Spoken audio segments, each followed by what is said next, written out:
These old oaks have stood their ground for some 500 years.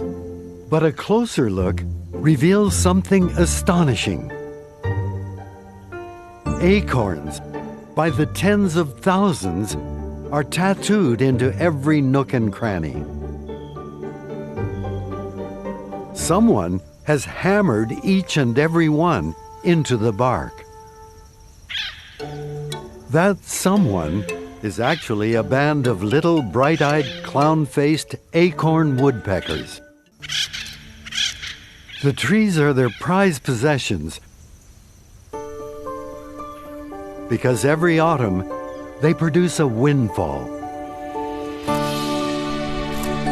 Thousands upon thousands of nutritious acorns.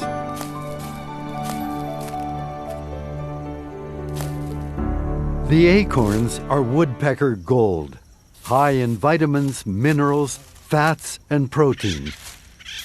Collecting them is the woodpecker's obsession. The acorns are ferried back up to the tree and packed into small holes pecked out for the purpose.